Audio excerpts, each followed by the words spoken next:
मैं पूछना चाहता हूं दिल्ली के माननीय मुख्यमंत्री जी से, अरविंद केजरीवाल जी, आप जवाब दीजिए, जो पूर्व मुख्यमंत्री हैं और प्रेजेंट के मुख्यमंत्री आतिशी जी भी जवाब दें। क्या आपने ठेकेदारी प्रथा खत्म करने के लिए एक भी कदम उठाया? क्या आपने कच्चे कर्मचारी को पक्का करने के लिए एक भी कदम उठाया? अभी मैं एक बात और आपको, कच्चे कर्मचारी पक्का करूंगा, और मैं इस सरकार का हिस्सा रहा हूँ और अभी एमएलए उस पार्टी से, ये बात मैंने सदन में कही। मैं ये बात कह रहा हूँ कि हाँ, वो पक्का करना चाहते हैं, वो ठेकेदारी प्रथा खत्म करना चाहते हैं। क्या बीजेपी साथ देगी? क्या खर्चा उठा सकते हैं क्या? तो जो अरविंद जी कह रहे हैं हम शिक्षा मुफ्त दे रहे हैं, वो मेरे इस सवाल का जवाब दें, ये मुफ्त शिक्षा कैसी है? आपने हायर एजुकेशन को इंडस्ट्री बना दिया। तो ये तो मैंने अभी फीस शेड्यूल आपको डीटीयू का बताया, हाँ करेंगे हाँ करेंगे, यानी आप टालते जा रहे हो। तो इतना बड़ा तानाशाह दिल्ली के अंदर मुझे सब लगता कोई और नहीं है जितने माननीय अरविंद केजरीवाल जी हैं। उनकी नीयत ना ठेकेदारी प्रथा खत्म करने की है, उनकी नीयत डीएसएफ डीसी को दोबारा जिंदा करके लोगों को स्वरोजगार मिले, लोगों को सस्ते दर पे लोन मिले, एससी/एसटी को अपने रोजगार करने का साधन मिले, वो ऐसा नहीं चाहते, वरना डीएसएफ डीसी को जिंदा करते। फिर क्यों ढोंग कर रहे हो? इसका मतलब आप दिल्ली के बच्चों को पढ़ाना नहीं चाहते, आप दिल्ली के बच्चों से शिक्षा को छीन रहे हो। आप केवल उन्हें 12वीं तक पढ़ाकर उन्हें मजदूर बनाना चाहते हो। आपने ठेकेदारी प्रथा खत्म करने का आपने गारंटी ली थी, आपका अपना खुद का घोषणा पत्र 2013 का देख लीजिए, 2015 का देख लीजिए, 2020 का देख लीजिए, इनके अपने खुद के घोषणा पत्र में है हम आउटसोर्स खत्म करेंगे। कल करते करते मैं लगातार टलता रहा, पूरा सत्र चला गया, यहाँ तक कि जब मुझे लगा इसका मतलब ठेकेदारी प्रथा खत्म ना करने की नीयत केवल बीजेपी की नहीं है, आम आदमी पार्टी भी केवल वोट लेती है, वो मजदूरों का शोषण करती है, उनके जो ठेकेदारी प्रथा को खत्म नहीं करना चाहती, कच्चे कर्मचारी को पक्का नहीं करनी चाहती। चूंकि मैंने कच्चे कर्मचारी को पक्का करने का और ठेकेदारी प्रथा को खत्म करने का, गेस्ट जो टीचर है उनको पक्का करने का ये प्रस्ताव बाकायदा लिखित में लगाया। लेकिन मुझे दुख है, शुल्कायुक्त कमीशन गठन होने के लिए जो कैबिनेट में आना था बिल, वो बिल अरविंद केजरीवाल जी के पास लगभग 3 साल से पड़ा है, लेकिन लग नहीं पाया। पहले तो मैं आप सभी साथियों का, सभी पत्रकार बंधुओं का स्वागत करता हूं। साथियों, जैसा अभी मजीद भाई जी ने बताया, चूंकि मैं सरकार में, इसी सरकार में 2015 से और 2020 तक की सरकार में भी 2.5 साल मंत्री रहा, और 2020 के बाद जो सरकार फिर से चुनी उसमें भी मैं 3 साल के करीब मंत्री रहा। तो जो अंदर सरकार के द्वारा बेचा जाता है उसकी सच्चाई उससे कहीं परे है। आप लोग ये कह सकते हैं कि आप भी तो मंत्री थे, अब आप वहां से छोड़ के आ गए तो बोल रहे हैं। तो मैं बता दूं, जब मैं मंत्री था तब भी बतौर मंत्री विधानसभा में मैंने इन मुद्दों को उठाया जो मैं आपको बताने वाला हूं, और मंत्री से रिजाइन करने के बाद भी एक विधायक के तौर पर भी मैंने अपनी ही सरकार से इन सारे सवालों को विधानसभा के अंदर रखा। हमने ये योजना बनाई थी कि लोग सीवर में मर जाते हैं, हम एक तरफ मंगलयान भेज रहे हैं, चंद्रयान भेज रहे हैं, लेकिन लोग इंसान के मन में उतर रहा है, अपनी जान गंवा रहा है। उसको हमने रोक लगाई और 200 मशीनें हम लेकर आए, सीवर में उतरने पे पूरा बैन लगाया, और उससे पहले 304A में मुकदमा दर्ज होता था अगर कोई सीवर में मर जाता था। तो हमने कहा जब इसमें ठेकेदार को और इंजीनियर को जानकारी है कि इसमें गैस बनती है जिससे आदमी की जान जा सकती है, तो ये फिर रेसेंट नेग्लिजेंट एक्ट में नहीं आता, ये culpable homicide not amounting to murder में आता है। और उसके बाद 304 में मुकदमा दर्ज कराया, सारे केसेस ढूंढ के जो एक्ट के तहत मुआवजा था 10-10 लाख वो दिया। लेकिन उसके बाद भी जो प्राइवेट बिल्डिंग है, मॉल हैं, उनके अंदर आज भी गटर में लोगों को उतारा जाता है। उस पर भी हमने सरकार के द्वारा योजना बनाने के प्रस्ताव भेजा, लेकिन वो प्रस्ताव 3 साल से लंबित है, अभी तक भी फाइनल नहीं हो पाया। और दुख की बात तो यह है कि जिन लोगों को एंटरप्रेन्योर बनाया वो उसी समाज से थे जो इस काम को किया करते थे। आज उनकी 6-6, 7-7 महीने उनकी किस्त रुक जाती है, उनकी तनख्वाह पैसा नहीं मिलता और उनकी किस्त नहीं जा पाती, उनको बड़ी दिक्कतों का सामना करना पड़ रहा है।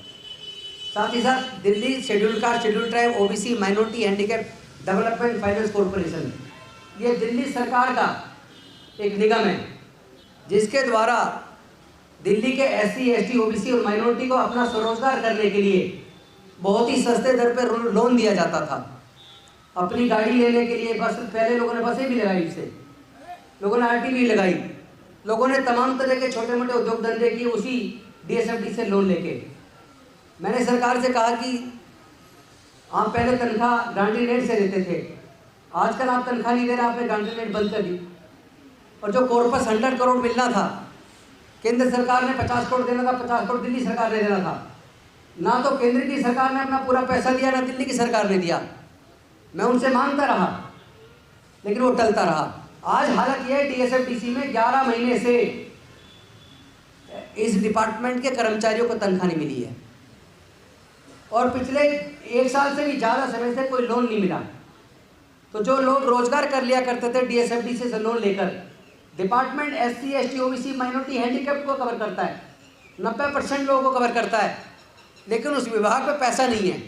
और ये सब उस सरकार के तहत है जो सरकार 75,000 करोड़ का बजट की बात करती है, तरह तरह की फ्री सिप की बात करती है, लेकिन SC, ST, OBC, माइनॉरिटी के लोग तरक्की ना कर ले, इसलिए जानबूझकर उस विभाग को ठप कर दिया। आज उस विभाग को 11 महीने से अपने डिपार्टमेंट के कर्मचारियों को देने की सैलरी नहीं है और लोगों को अपने रोजगार शुरू करने के लिए लोन देने के लिए पैसा नहीं है। इतनी उदासीन सरकार मैंने अपनी ज़िंदगी में नहीं देखी। और बतौर मंत्री भी मैं कितनी बार मैंने फाइल भेजी, कितनी बार मुख्यमंत्री जी से बात की, कह रहे सफ़ेद आती है।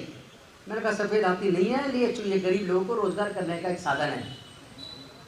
फिर वो मुझे कहा कि नहीं हम पैसा देंगे, लेकिन वो टालते इतना टाइम हो गया कि ना कोई पैसा मिला, ना कोई लोन दिया जा रहा, 11 महीने से तनख्वाह भी नहीं दी जा रही।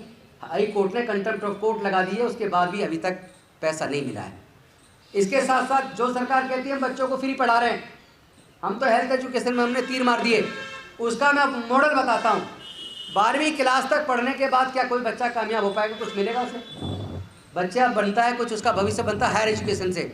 और हायर एजुकेशन को अरविंद केजरीवाल जी की सरकार ने इंडस्ट्री में तब्दील कर दिया है।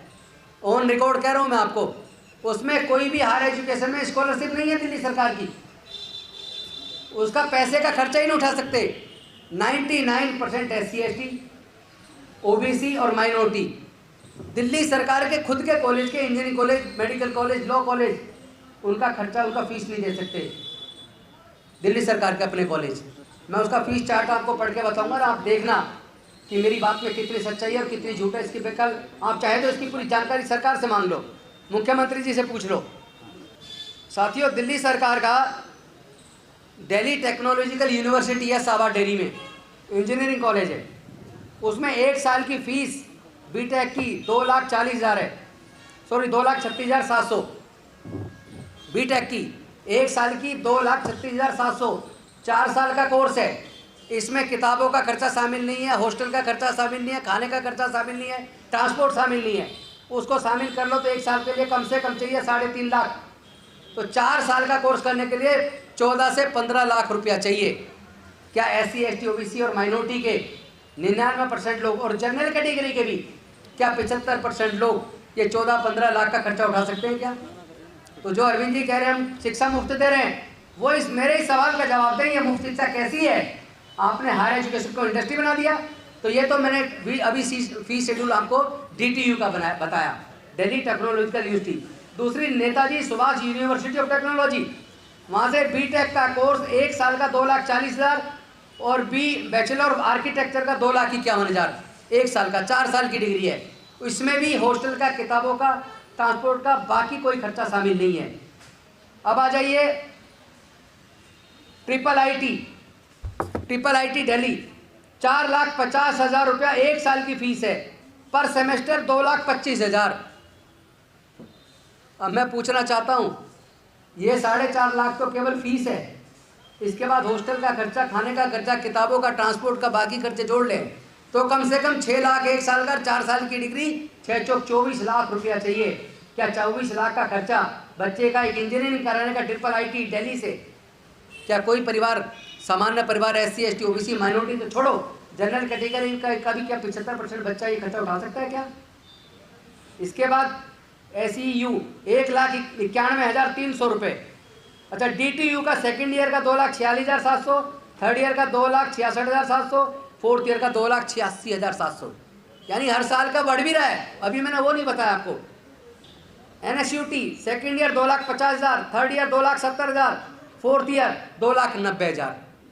इसके बाद हॉस्टल का खर्चा, खाने का खर्चा, किताबों का खर्चा, ट्रांसपोर्ट का खर्चा, इस खर्चे को भी जोड़ लो। इसी तरह IIIT Delhi second year 4,75,000, third year 5 lakh, fourth year 5,30,000। मैं दिल्ली के माननीय मुख्यमंत्री अरविंद केजरीवाल जी से पूछना चाहता हूँ, ये कौन सा आपका शिक्षा का फ्री का मॉडल है जिसमें 5-5 लाख केवल फीस का खर्चा 1 साल का है? हाँ, 12वीं तक पढ़ाने की, सीधा कहो ना, मैं केवल 12वीं तक पढ़ा सकता हूँ, उसके बाद का पढ़ाने का खर्चा मैं नहीं उठा सकता। एक और जानकारी आपके माध्यम से मैं चाहता हूँ, पूरे दिल्ली के लोगों को और पूरे देश के लोगों को पता लगना चाहिए किस तरह बेवकूफ़ बनाया जा रहा है। चारों तरफ एजुकेशन मॉडल की बात कर रहे हैं, कह रहे हैं विदेश से लोग दिल्ली का एजुकेशन मॉडल देखना रहे हैं। दिल्ली के मुख्यमंत्री ने अभी इनको यूनिवर्सिटी बनाने के बाद का अपना खर्चा खुद उठाओ, यानी अब इन यूनिवर्सिटी को, ये यूनिवर्सिटीज़ मजबूर है फीस बढ़ाने के लिए, क्योंकि इन्हें अपने को चलाने का पूरा खर्चा खुद उठाना। दिल्ली की सरकार उनको ग्रांटी नीड देने की तैयार नहीं है, तो फिर दिल्ली की सरकार का पैसा कहाँ जाएगा? फिर क्यों ढोंग कर रहे हो? इसका मतलब आप दिल्ली के बच्चों को पढ़ाना नहीं चाहते, आप दिल्ली के बच्चों से शिक्षा को छीन रहे हो। आप केवल उन्हें 12वीं तक पढ़ाकर उन्हें मजदूर बनाना चाहते हो।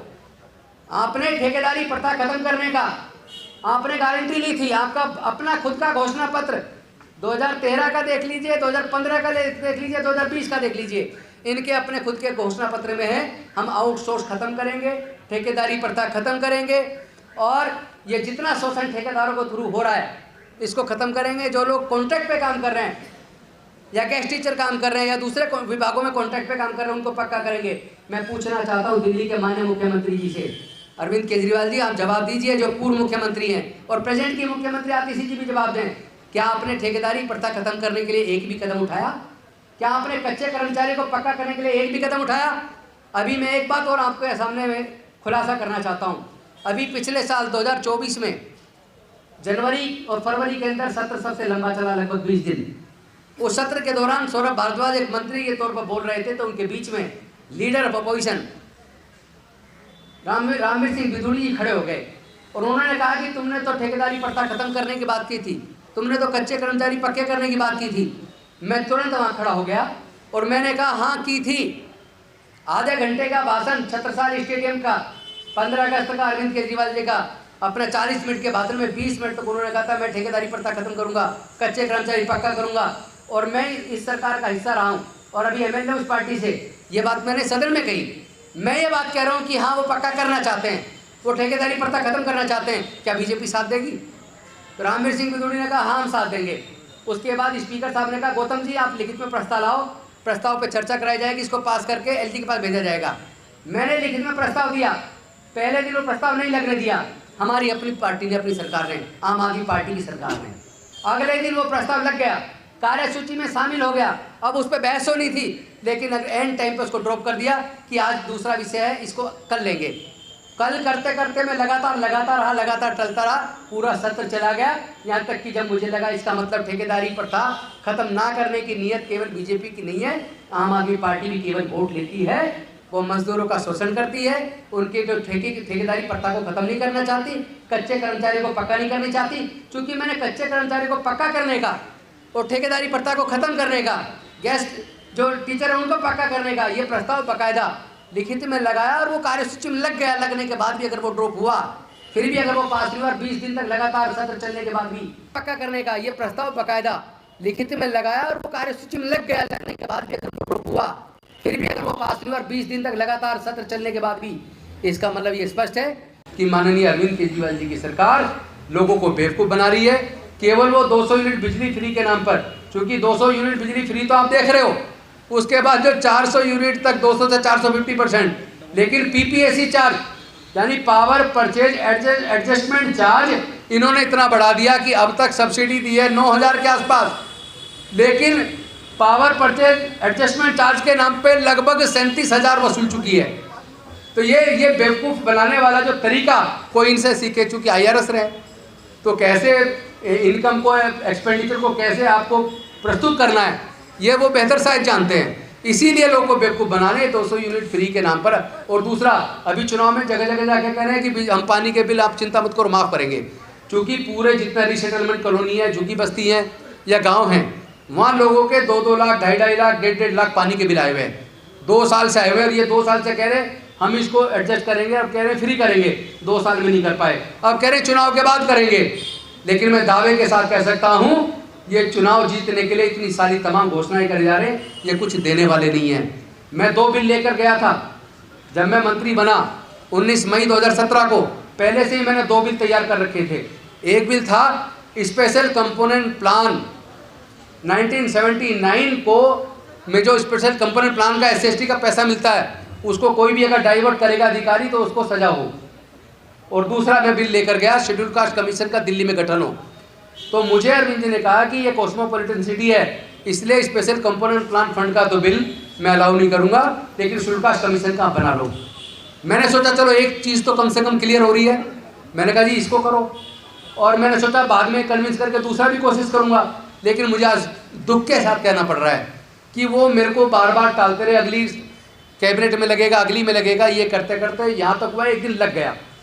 कैबिनेट की मीटिंग में छप के आ गया कि आज शेड्यूल कास्ट कमीशन का गठन होने का बिल कैबिनेट में आ गया है, और मैं पूरी तैयारी के साथ गया, एट ए टाइम उसको ड्रॉप कर दिया कि अगली मीटिंग में लगाएंगे।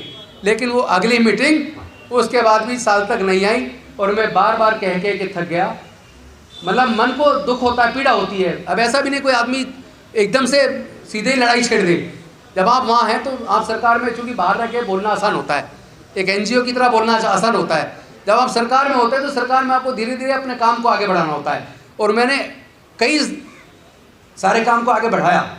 लेकिन मुझे दुख है, शेड्यूल कास्ट कमीशन गठन होने के लिए जो कैबिनेट में आना था बिल, वो बिल अरविंद केजरीवाल जी के पास लगभग 3 साल से पड़ा है, लेकिन लग नहीं पाया। तो इस तरह के एक नहीं है, अनेक मुद्दे हैं। SC/ST की हायर एजुकेशन में एक भी स्कॉलरशिप नहीं है। माइनॉरिटी कमीशन लगभग ठप है, सफाई कर्मचारी आयोग लगभग ठप है, और तो और सबसे ज़्यादा दुख की बात है कि इन्होंने जो शेड्यूल कास्ट को आगे बढ़ाने के लिए जो योजनाएं थी, ज़्यादातर योजनाएं अब ठप कर दी हैं। मैंने एक योजना बनाई थी कि जिस तरह डॉक्टर बाबा साहेब अम्बेडकर सियाजीराव गायकवाड़ जी के द्वारा दिए वजीफे से पढ़ के बाहर गए, और फिर भारत को उन्होंने इतना कुछ दिया कि हम उसका एहसान नहीं चुका सकते, तो क्यों ना एक ऐसी स्कीम बनाई जाए। मैंने एक ऐसी स्कीम दिल्ली में बनाई, higher education in abroad, financial assistance scheme higher education in abroad. और उसमें उस वक्त के हिसाब से हमने बनाया कि 5 लाख रुपये 1 साल का, 4 साल का 20 लाख रुपया। वो स्कीम मैंने पास की, लागू हो गई। 2 बच्चे आए, मैंने पूछा भाई क्यों नहीं आ पा रहे, पता लगा कि फीस ज़्यादा है, 5 में काम नहीं चलेगा, जितना खर्चा आता उतना होना चाहिए। मैंने कैबिनेट में तैयारी कर दी, उसका पूरा की पूरा खर्चा उठाएंगे, 100 बच्चों का विदेश पढ़ने का। अरविंद जी को मैंने बोला, मैंने कहा इसलिए बच्चे कम आ रहे हैं क्योंकि बाहर का खर्चा ज़्यादा है, इसको आप जितना खर्चा आता उतना कर दें, चाहे 100 बच्चे मत करो, आप 50 बच्चे कर दो, 50 चले जाए विदेश। उन्होंने कहा हाँ इसको करेंगे, अगली बार करेंगे, अगली बार करेंगे, करते करते टालते टालते टालते उन्होंने पूरे 2 से 2.5 साल निकाल दिए, लेकिन वो स्कीम नहीं बनी। और आज उन्होंने पीछे अभी 1 महीने पहले प्रेस कॉन्फ्रेंस करके कहा कि हम बच्चों को विदेश पढ़ने भेजेंगे, पूरा खर्चा उठाएंगे। अरे भाई आप आज कह रहे हो जब चुनाव आ गया वोट के लिए, मैं तुम्हें 2 साल से कह रहा हूँ, तब मेरी बात क्यों नहीं सुनी? क्या मैं गलत था? या तो मुझे कहो कि गौतम जी गलत थे, या फिर तुम कहो तुम केवल वोट लेने के लिए कर रहे हो, तुम्हारी नीयत उनको देने की नहीं थी। यह आपको स्वीकार करना पड़ेगा। मैंने कहा कि उनके बच्चों की फीस माफ़ कर दो, मुझे 150 करोड़ दे दो कि जो आपका इंजीनियरिंग कॉलेज है, आपको लॉ कॉलेज का नहीं बताया मैंने, नेशनल लॉ यूनिवर्सिटी द्वारका 5 साल की लॉ कोर्स है, दिल्ली सरकार का है, वहाँ पे 1 साल का खर्चा 3.5 लाख है, फीस ही फीस, हॉस्टल का, किताबों का, ट्रांसपोर्ट का, बाकी खर्चे अलग हैं, यानी कम से कम 5 लाख 1 साल का चाहिए। 5 साल का 5 पंजे 25 लाख कहाँ से आएगा भाई?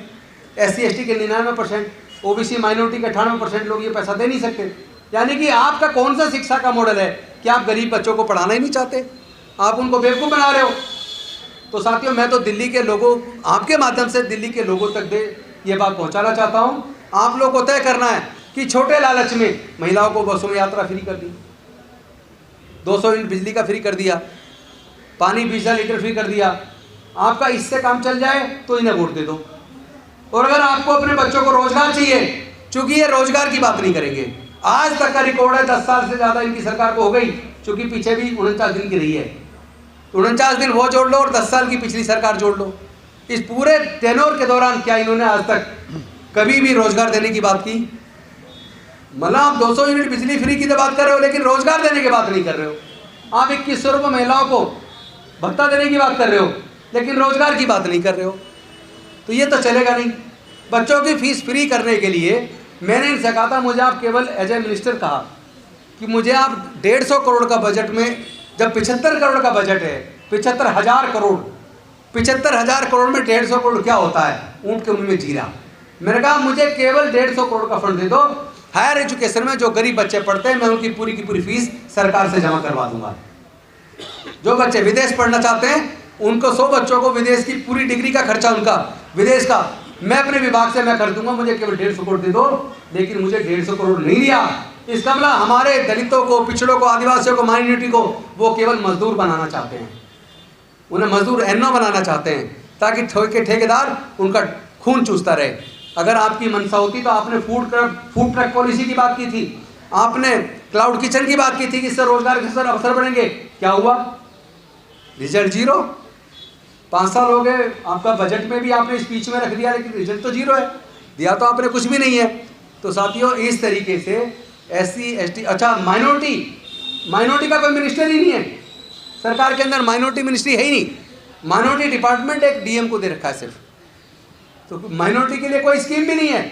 एक भी दिल्ली सरकार बता दे माइनॉरिटी के लिए एक भी स्कीम हो, एक स्कीम नहीं है इनके पास। SC ST OBC का जो स्कॉलरशिप है वो छोटी सी स्कॉलरशिप हो जाते, पैसा भी नहीं है उसमें। इनकम क्राइटेरिया 2.5 लाख और EWS का क्राइटेरिया 8 लाख। तो मैंने कहा इसका भी 8 लाख कर दो, उस पर भी कोई जवाब नहीं है। हाँ करेंगे, हाँ करेंगे, यानी आप टालते जा रहे हो।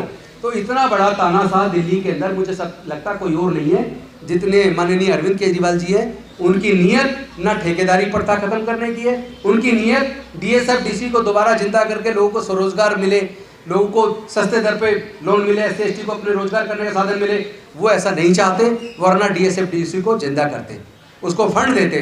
केवल 50-100 करोड़ दे देते तो मैं बता रहा हूँ दिल्ली के अंदर हजारों हजार परिवार, सैकड़ों लोगों को नौकरी देने के लायक बन जाते।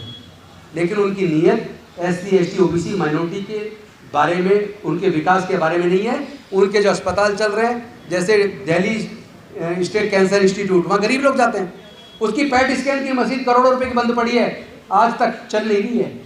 कितनी उनकी लैब बंद पड़ी हैं, यानी हेल्थ सेक्टर भी डूब गया, एजुकेशन सेक्टर भी डूब गया। एक और बात मजे की, बहुत अच्छा मॉडल है, पूरे देश में चर्चा है, विदेश से लोग देखने आ रहे हैं, लेकिन 9th क्लास में 2023-24 में 1,01,331 बच्चे फेल हुए हैं। 2023-24 के सेशन में 1,01,331 बच्चे 9th में फेल हैं, 51,914 बच्चे 11th में फेल है। 9th में 1,01,331 और 11th में 51,914 बच्चे फेल हैं। यानी कमजोर बच्चों को 9वीं में 11वीं में फेल कर दो और 10वीं 12वीं का रिजल्ट बहुत अच्छा है। इससे ज़्यादा बेवकूफ़ बनाने वाली सरकार मुझे नहीं लगता कोई और होगी। मुझे शर्म आती है कि मैं ऐसे लोगों के साथ मैंने काम किया जो लोग कह कुछ रहे, कर कुछ रहे, कहते थे कि हम तो आम आदमी हैं, हम राजनीति करना नहीं, राजनीति बदलना है। लेकिन अब पता लगा राजनीति बदलने की बजाय अब प्योर राजनीति कर रहे हैं, केवल छोटे छोटे लालच देके। इसको लालच का मतलब समझो, लोग की वोट खरीद रहे हैं, छोटा लालच देके लोगों की वोट खरीदे। तो अब लोगों को तय करना है, दिल्ली के लोगों को, कि आपको कैसी सरकार चुननी है। अपनी ये वोट डॉक्टर बाबा साहेब अम्बेडकर जी ने बड़ी मुश्किल से दिलाई है। जब इस बात पर चर्चा हो रही थी कि वोट का अधिकार किसको मिलेगा, तो ज़्यादातर संविधान सभा के सदस्य वोट का अधिकार केवल इनकम टैक्स पेई को, ग्रेजुएट को और बड़े जमींदार को देना चाहते थे। लेकिन डॉक्टर बाबा साहेब अम्बेडकर जी ने बड़ी मुश्किल से उनके पूरे खिलाफ जाके मजबूती के साथ डट के सबको वोट का अधिकार दिला। 1 vote 1 man 1 vote 1 vote 1 value. अब ये वोट ही आपके पास, इसे भी छोटे छोटे लालच में आप ऐसे ही गंवा दोगे तो आपके बच्चों के ना तो रोजगार के साधन होंगे, ना आपके बच्चों को हायर एजुकेशन की कोई व्यवस्था होगी। इसी तरह आपकी वोट का डाका डाला जाएगा, इसी तरह आपको बेवकूफ़ बनाया जाएगा। इसलिए ये बात हमारे केवल इस चैनल पर बोलने से नहीं होगी, और ये हमारी नीयत है कि लोग सोच समझ कर वोट दें। मनुवादियों को, देशद्रोहियों को और देश के संविधान के खिलाफ काम करने वालों को वोट नहीं देना चाहिए। लेकिन आपका सहयोग चाहिए ताकि ये बात दिल्ली के देहात के कोने कोने तक जाए, ताकि लोग को समझ आए कि उनके साथ क्या धोखा हो रहा है। इसी बात आप लोग सवाल पूछना चाहें तो पूछ सकते हैं।